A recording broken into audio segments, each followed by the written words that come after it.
বিদ্যুৎ পৃষ্ঠ হয়ে নিহত সাব্রুমের আনন্দপাড়ায় প্রয়াত পূর্ণেন্দু বিকাশ দত্তের বাড়িতে যান রাজ্যের বিরোধী দলনেতা জিতেন্দ্র চৌধুরী সহ অন্যান্য ভারতের কমিউনিস্ট পার্টি মার্ক্সবাদীর নেতৃত্বরা।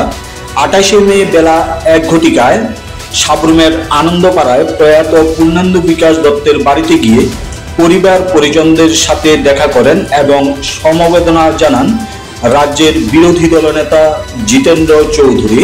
জানা যায়, গত 23 মে রাত 11 ঘটিকায় সাব্রুম বাজার থেকে বাড়ি ফেরার পথে রাস্তার বিদ্যুতের তড়িৎবাহী বিদ্যুতের তারে বিদ্যুৎ পৃষ্ঠ হয়ে নিহত হয় সাব্রুমের আনন্দপাড়ার যুবক পূর্ণেন্দু বিকাশ দত্ত। পূর্ণেন্দু বিকাশ দত্তের মৃত্যুতে সাব্রুম জুড়ে শোকের ছায়া নেমে আসে।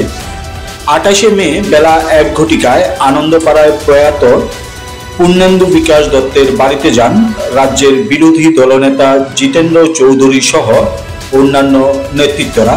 এই দিনে পরিদর্শনকালে উপস্থিত ছিলেন ভারতের কমিউনিস্ট পার্টি মার্ক্সবাদী ত্রিপুরা রাজ্য কমিটির সদস্য অরুণ ত্রিপুরা, বিপ্লব সান্যাল, ভারতের কমিউনিস্ট পার্টি মার্ক্সবাদীর নেতৃত্ব চিত্তরঞ্জন বসাক, গৌতম ভৌমিক, বাবুল সরকার, যাদব দেববর্মা সহ অন্যান্য ভারতের কমিউনিস্ট পার্টি মার্ক্সবাদীর নেতৃত্বরা।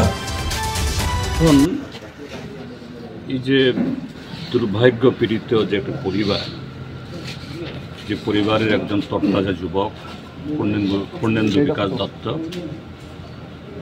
যে ত্রিপুরা সরকারের বিদ্যুৎ দপ্তরের গাফিলতিতে একটা বেসরকারি কোম্পানি যাদের উপর দায়িত্ব দেওয়া হয়েছে এখানে বিদ্যুৎ পরিষেবা দেওয়ার জন্য, তাদের বদান্যতায় একটা দুর্ঘটনায় অকালে প্রাণ চলে গেছে। আমি কথাটাই বলতে চাই, দুর্ঘটনা তো হয় ঠিকই আছে, কিন্তু এই দুর্ঘটনা সম্পূর্ণ হলো ম্যান মেড। ত্রিপুরা রাজ্যের বর্তমান সরকারের যে ভুল নীতি, জনবিরোধী নীতি, এই রাজ্যে জনগণের প্রতি উদাসীনতার ফসল একটা পরিবারের একটা মায়ের কোল খালি হল।